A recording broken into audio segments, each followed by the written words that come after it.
तो जो पुरानी वाली ग्लैमर होती है और जो नई वाली ग्लैमर है, उन दोनों में इंजन में फ़र्क है। ये पुरानी वाली ग्लैमर है, जो ओल्ड वाली ग्लैमर है।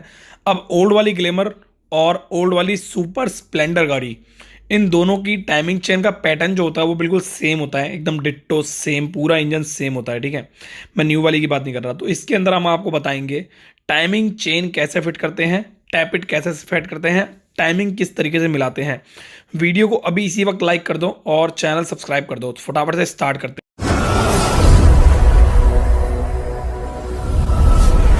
तो इस वक्त गाड़ी के अंदर पिस्टन ब्लॉक किट हमने फिट कर रखी है और पिस्टन को टॉप पे कर रखा है। ओके, टाइमिंग चेन के अंदर उल्टा सीधा कुछ नहीं होता, आप जैसे मर्जी उसको फिट कर सकते हो। कुछ इस तरीके से पिस्टन टॉप पे है और टाइमिंग चेन को हमने इस तरीके से फिट कर दिया है। जब भी टाइमिंग चेन फिट करें गाड़ी के अंदर, कोशिश करें टाइमिंग चेन के साथ साथ गाइड भी चेंज कर दें। वो जब जब आपको लगता है कि आपकी गाड़ी काफ़ी पुरानी हो चुकी है और आपकी गाड़ी में टाइमिंग चेन 40 से 50 हज़ार किलोमीटर बाद चेंज हो रही है। ओके, उसके बाद जो दूसरा सेकंड गाइड होता है वो भी अपनी गाड़ी का चेंज कर दें। जब टाइमिंग चेन गाइड खरीदा जाता है तो दोनों ही गाइड एक साथ मिलते हैं, अलग अलग नहीं आते हैं। तो काफ़ी सारे लोग हैं, जो काफ़ी सारे मैकेनिक हैं जो एक गाइड डालते हैं दूसरा नहीं डालते हैं। तो ऐसा ना करें, दोनों ही गाइड चेंज कर दें। और ये हर मोटरसाइकिल पर अप्लाई होता है। टाइमिंग चेन नीचे से फंस चुकी है और ऊपर स्पॉकेट लगा के मैं आपको सिर्फ दिखा रहा हूँ, हालांकि स्पॉकेट में बाद में इसका फिट करूँगा। किस तरीके से टाइमिंग मिलाई जाती है। टाइमिंग चेन का स्पॉकेट जो होता है उसके ऊपरी का जो हिस्सा होता है उसमें पॉइंट दिया गया होता है। पॉइंट आपको दिख रहा होगा, ये पॉइंट छोटा सा पॉइंट होता है। ठीक है, ये जो पॉइंट आप देख रहे हो, ये पॉइंट और ये जो यहाँ पर क्रैंक आप की काटर देख रहे हो, इस काटर के ठीक सामने ये पॉइंट मिलना चाहिए। अब ये जो है ये टाइमिंग को दर्शाता है। जब हमारी गाड़ी का पिस्टन टॉप पे होता है तो ये पॉइंट टॉप पे होना चाहिए। अगर ये पॉइंट टॉप पे नहीं होगा तो आपकी गाड़ी में स्टार्टिंग प्रॉब्लम आएगी। हो सकता है गाड़ी मिसिंग करे या स्टार्ट ही ना हो, या हो सकता है वाल्व भी गाड़ी के टेढ़े हो जाए। तो इसका आपको ध्यान रखना है। खासकर पिस्टन को फिट करने के बाद ही टाइमिंग चेन लगाएं, पिस्टन को फिट करने से पहले टाइमिंग चेन ना लगाएं। अगर आप पूरा इंजन फिट कर रहे हो तो। अदरवाइज जब इंजन फिट नहीं कर रहे हो, सिर्फ टाइमिंग चेन चेंज कर रहे हो, तो हो सकता है आपको सेकंड वाला जो गाइड है वो डालने में बहुत ज़्यादा परेशानी आए और आपकी गाड़ी में आपको पिस्टन तो खोलना ही नहीं पड़ेगा। तो ये जो है हमारी पिन डाउल आप देख रहे हो सामने, ये पिन डाउल हम निकालने के चेक कर रहे हैं लगी है या नहीं लगी, निकाल मतलब निकलेगी नहीं निकलेगी। तो ये पिस्टन पिन डाउल जो दोनों जाम है। तो अभी हम क्या करेंगे, इस पिन डाउल को नहीं छेड़ेंगे, इसके ऊपर एक पैकिंग लगाएंगे। ठीक है, इस पिन डाउल का लगाना बहुत ज़्यादा जरूरी है। अगर आप हेड फिट कर रहे हो, सिलेंडर फिट कर रहे हो, तो पिन डाउल के साथ साथ जो पैकिंग होती है, इसमें हेड में लोहे की पैकिंग दी गई होती है क्योंकि यहाँ ब्लास्ट होता है। अगर गत्ते की पैकिंग देंगे तो कॉमन सी बात है, गत्ता फट जाएगा, खराब हो जाएगा, जल जाएगा। लोहे की पैकिंग में क्या होता है, गत्ता जलता नहीं है, मतलब गत्ता ही नहीं होगा तो जलेगा क्या। लोहे की पैकिंग में लोहा खराब नहीं होता, इसीलिए। तो हम यहाँ पे थोड़ा सा हल्का सा रेजी बॉन्ड यूज़ कर रहे हैं, लिक्विड बॉन्ड जो होता है, वाटर बॉन्ड, बहुत ही माइनर यूज़ कर रहे हैं। अब इस गाड़ी में इसके हेड को फिट करने से पहले हेड हमें चेक करना पड़ेगा कि हेड गाड़ी में फिट करने से पहले हेड लीक है या नहीं है। तो अभी फटाफट से इसका हेड लेते हैं और हेड को लीक है या नहीं है चेक कैसे करें। कभी भी इंजन फिट कर रहे हो आप, तो वाल का आपने काम कराया हो या ना कराया हो, अपनी गाड़ी के हेड के वॉल चेक का जरूर करने हैं। चेक कैसे होंगे, कैरोसिन लेना थोड़ा सा, या फिर टीटी ऑयल लेना, या पेट्रोल ले सकते हो, इसमें डालना है जैसे कि इस वक्त देख रहे हो। और ये जो आपने डाला ये यहाँ से बिल्कुल भी बाहर नहीं आना चाहिए, इसकी सीलन तक बाहर नहीं आनी चाहिए। अगर ऐसा होगा तो आपकी गाड़ी में एवरेज बिल्कुल भी सेट नहीं हो पाएगी, स्टार्टिंग प्रॉब्लम सही नहीं हो पाएगी। बड़ा वाला वाल और छोटा वाला वाल दोनों में ही आपको चेक करना है, इसमें प्रेशर नहीं मारना है, ऐसे नॉर्मली आप चेक कर सकते हो। और इस चीज़ के बाद आप इसको क्लीन करके फिट कर सकते हो। जब आप इसको फिट कर रहे हो तो उसमें जो आप केम शाफ्ट देख रहे हो, वो केम शाफ्ट बिल्कुल फ्री होने चाहिए। ये केम शाफ्ट जो हेड में लगी हुई है ये। और जब केम शाफ्ट आप फिट कर मतलब फ्री होगी तो आपकी गाड़ी में टाइमिंग चेन का जो पॉकेट होता है वो सही तरीके से फिट हो पाएगा। अगर आपने केम शाफ्ट फ्री नहीं रखी तो इसका मतलब होगा आपकी गाड़ी के वाल्व जो है वो खुले हुए हैं और आपकी गाड़ी की जो टाइमिंग होती है वो आउट हो जाएगी। तो ये कुछ इस तरीके से टाइमिंग मिला दी है हमने क्रैंक की शाफ्ट और आपकी केम की शाफ्ट को ही। ठीक है, पिन पेचकस से ये इजीली आपको अपनी गाड़ी में केम शाफ्ट को मिला लेना है और इसको थोड़ा सा प्रेस कर देना है अंदर की तरफ, ये पिन डाउन में सेट हो जाएगा आपका पॉकेट जो है। जब भी टाइमिंग चेन को फिट करें, आपकी गाड़ी का फ्रंट टाइमिंग चेन पॉकेट जरूर चेंज कर दें। ये उल्टा भी लगा सकते हो आप, उल्टे में आपकी जो पॉइंट है वो काफ़ी सारी ऐसी नई बाइक है जो मैंने काफ़ी बार खोल के देखा है, उनमें उल्टा ही फिट होकर आ रखा होता था, तो हम इसको चेंज कर देते थे। ठीक है, ये पहले का बता रहा हूँ, ये पॉइंट सामने की जगह पीछे होता था, तो ये तो चीज़ खैर नहीं करनी है आपको। बस आपको स्टेट का ध्यान देना है, और जो नट इसमें लगेंगे, बोल्ट जो इसमें लगे हुए हैं 8 नंबर के, उन बोल्टों का भी फोकस करना है। अगर गाड़ी बहुत ज़्यादा पुरानी है और बहुत ज़्यादा खुल चुकी है तो आपको बोल्ट चेंज कर देने हैं। उसके अलावा इसमें एक वार्सल आप देख रहे हो, ये वार्सल है पीतल की।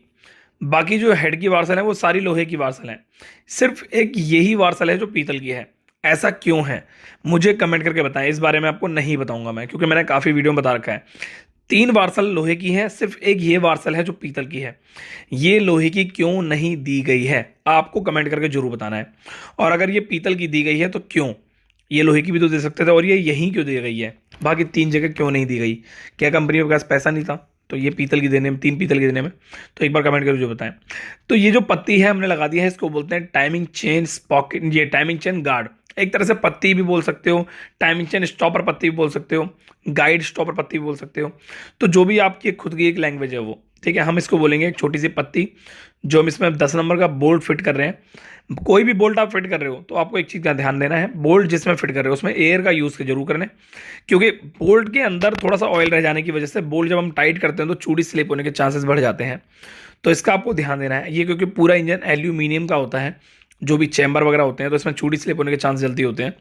और गर्म गाड़ी में कभी भी नट बोल्ट ना खोलें, ना टाइट करें, स्पार्क प्लग भी ना खोलें, ना टाइट करें। ये बेसिक नॉलेज आपको इसलिए दे रहा हूँ ताकि आपको पता रहे, ठीक है। ये टाइमिंग चेन हमारी फिट हो चुकी है ईजिली। अब इस टाइमिंग चेन को फिट करने के बाद हम देखेंगे इसके अंदर के जो इसका मैग्नेट होता है उसकी टाइमिंग को, यानी कि क्रैंक की केस की टाइमिंग। अब ये जो क्रैंक केस की टाइमिंग है ये पूरी इस पॉकेट में मेरी होनी चाहिए। यहाँ पे हमने रोलर बैरिंग लगा दिया है। आपको बता देता हूँ, अगर ये रोलर बैरिंग खराब होगा तो ये आवाज़ ऐसी ही करेगा जैसे कि टाइमिंग चेन खराब हो गई हो आपकी गाड़ी की। अब ये काटर जो है हमारी लगी हुई है मैग्नेट काटर, अब हम इसके अंदर मैग्नेट लगा देंगे। ईजिली मैग्नेट लग चुका है, साफ सफाई का ध्यान देना है। और इसके अंदर आपको टी वाला पॉइंट देखना है। ये जो है हमारी क्रैंक शाफ्ट कंप्लीट लग चुकी है, और इसमें मैग्नेट में टी दिखाई दे रहा होगा आपको शायद, बिल्कुल ठीक सामने टी। तो ये दिख रहा होगा आपको। अब इस सिचुएशन में जब आपकी गाड़ी की टाइमिंग मिली हुई है ऊपर से नीचे से दोनों तरफ से, और आप इसको ऐसे मूव करके देख रहे हो, आपके रॉकर जो है वो काम नहीं कर रहे हैं, यानी रॉकर लूज है, टैपेड नहीं हिलने चाहिए जब ये हिलाओगे तो। अगर ऐसा करने पर ये नहीं हिल रहे हैं तो इसका मतलब बिल्कुल ठीक है। अगर ये मूव कर रहे हैं, ये हिल रहे हैं इस तरीके से कुछ, तो इसका मतलब ये टाइमिंग गलत है, ये टाइमिंग ठीक नहीं है। उस सिचुएशन में गाड़ी की टाइमिंग चेन को वापस बाहर निकालें और उसकी टाइमिंग को मिलाएं। इसका ध्यान दें। अब 17 नंबर का जो नट है वो टाइट करेंगे हम गन से, ठीक है। गन से बहुत ही ईजिली आपको टाइट कर लेना। आप चाहे तो टॉर्क का भी इस्तेमाल कर सकते हो, टॉर्क पुलर का, बट हमें आदत है, हमें पता है, हमें 20 ईयर्स का एक्सपीरियंस है इस चीज़ का, और काफ़ी ज़्यादा अच्छा एक्सपीरियंस है। उसके अलावा हमें ज़रूरत नहीं पड़ती। बाकी अगर बात की जाए तो आप यूज़ कर सकते हो। तो अभी इसका मैग्नेट लग चुका है प्रॉपर तरीके से। अब इसके हेड के जो नट है वो टाइट कर रहे हैं हम। हेड के नट टाइट करने के बाद ही आपको आपकी गाड़ी के टैपेट सेट करने हैं।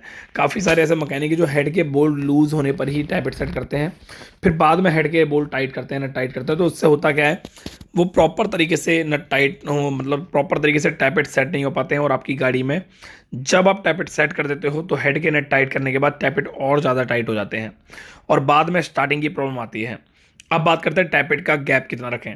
कोई भी नई बाइक का इंजन आप फिट कर रहे हो तो एक पॉइंट, सिर्फ 0.01% ही कोशिश करें कि वो थोड़े से लूज रहें, इतने लूज कि वो आवाज़ ना करें ज़्यादा, ठीक है, ज़्यादा नॉइज़ ना करें। बाकी पावरफुल जो गाड़ियाँ होती हैं 150 सीसी 200, तो इनमें आवाज़ आती है, वो भी गर्म होने पर। ऐसे हल्की गाड़ियों में बहुत कम माइनर आवाज़ आती है, अगर वो पुरानी है तो आवाज़ आएगी। तो अभी हम इसके अंदर क्या कर रहे हैं, 0.06 mm की प्ले रख रहे हैं, और 0.07 mm की प्ले रख रहे हैं। 0.07 mm एग्जॉस्ट, 0.06 mm इनलेट, ठीक है। ये हम रख रहे हैं इसके वॉल्व की टैपेट की क्लीयरेंस। अगर आप चाहो तो 0.06 mm और इनलेट भी 0.06 mm दोनों कर सकते हो, इनलेट एग्जॉस्ट। बट ये गाड़ी का इंजन फिट हो रहा है, नई तरीके से फिट हो रहा है, तो हम इसके अंदर हल्के से टैपेट को लूज छोड़ेंगे, वो भी एग्जॉस्ट को। एग्जॉस्ट का वाल्व हम एक्स्ट्रा मतलब लूज क्यों रखते हैं, जैसे एग्जॉस्ट का वाल्व 0.07 mm और इनलेट वाला वाल्व 0.06 mm, ऐसा क्यों है? वो भी 0.06 mm दोनों हो सकते थे। होता क्या है, जब गाड़ी में पिस्टन नया डलता है तो ब्लास्ट की प्रक्रिया होती है और पेट्रोल ज़्यादा खोलना पड़ता है, जिसकी वजह से हमारी गाड़ी का जो एग्जॉस्ट वाला वाल्व रहता है उस साइड से, सलेंसर की साइड को बोलते हैं एग्जॉस्ट वाला वाल्व, उस साइड से आग निकलती है और वहाँ का वाल्व हमेशा ज़्यादा गर्म होता है। तो इसी वजह से, जहाँ तक मेरा अनुमान है, मेरा एक्सपीरियंस है, वो चीज़ मैं आपके साथ शेयर कर रहा हूँ। तो इसी वजह से मैं एक पॉइंट थोड़ा सा लूज रखता हूँ टैपेट को, वो भी एग्जॉस्ट वाले वाल्व को, ठीक है। तो ये हमारे इनलेट में जा रहा है 0.07 ये एग्जॉस्ट, देखो मैं बताया ना आपको 0.07 भी रख सकते हो आप, और 0.06 भी रख सकते हो। जैसे कि मैं आपको बता देता हूँ, आप मान के चलो 0.07 यहाँ पे रख रहे हो, ठीक है, तो इसको थोड़ा सा ज़्यादा टाइट रखना है आपको, ताकि ये 0.06 पे काम करे, ये ईजिली बाहर नहीं आना चाहिए। अब टैपेट का तो ऐसा खेल है भाई, अगर आप 0.07 की जगह 0.06 कर दोगे तो भी आपको कोई दिक्कत नहीं आएगी। और अगर सर्दी का टाइम है तो हो सकता है आपको स्टार्टिंग की परेशानी आए, गर्म होने पर ठीक हो जाए। तो ये टैपेट में ट्यूनिंग का भी बहुत फर्क आता है। अगर आप गाड़ी के टैपेट ज़्यादा टाइट रखोगे तो आपकी गाड़ी की ट्यूनिंग प्रॉपर नहीं हो पाएगी, और अगर आपकी गाड़ी के टैपेट ज़्यादा लूज रहेंगे तो ट्यूनिंग तो हो जाएगी, बट गर्म गाड़ी होने के बाद बहुत ज़्यादा नॉइज़ करेगी, टिक टिक टिक टिक टिक टिक टिक टिक ऐसी आवाज़ करेगी। काफ़ी सारे लोग हैं जो टैपेट को ब्लेड से सेट करते हैं। मैं बता देता हूँ, ब्लेड का जो गैप होता है वो एक मिनिमम एक एग्जैक्टली बैक जो गैप होता है वो ही रहेगा। आप अगर सिर्फ ब्लेड से सारे ही गाड़ियों के टैपेट सेट करोगे तो आप अपनी गाड़ियों की सेटिंग गलत कर दोगे, ख़राब कर दोगे सेटिंग। काफ़ी सारे मैकेनिक है जो ट्यूनिंग करते हैं, एवरेज सेट नहीं हो पाती, पिकअप निकालने की कोशिश करता है, नहीं निकल पाता है। कहीं ना कहीं उन्हें थोड़ी सी इस चीज़ पे ध्यान देना चाहिए, थोड़ा सा ध्यान देना चाहिए, क्योंकि ये बहुत ज़्यादा ज़रूरी होता है। टाइमिंग चेन के अंदर इतना ही होता है, इसके अलावा और कुछ नहीं होता है। टाइमिंग चेन जब भी अपनी गाड़ी में फिट कराओ आप, चाहे वो बजाज की गाड़ी हो, चाहे वो हीरो की हो, चाहे वो होंडा की हो, कोई सी भी हो, टैपेट जरूर चेक कराएं उसके बाद, क्योंकि टाइमिंग चेन सेट करने के बाद टैपेट का सेट होना बहुत ज़्यादा जरूरी होता है, मतलब बहुत ही ज़्यादा जरूरी होता है, ठीक है। उसके अलावा अगर मेरी वर्कशॉप पे आप आना चाहते हो, अपनी बाइक का काम कराना चाहते हो, तो डिस्क्रिप्शन बॉक्स में एड्रेस है, फ़ोन नंबर है, आप आ सकते हो, कोई इशू नहीं है। ट्यूसडे को वर्कशॉप बंद रहती है, ट्यूसडे को मत आना। ट्यूसडे को कॉल भी स्विच ऑफ रहता है, फ़ोन भी, वो भी नहीं करना।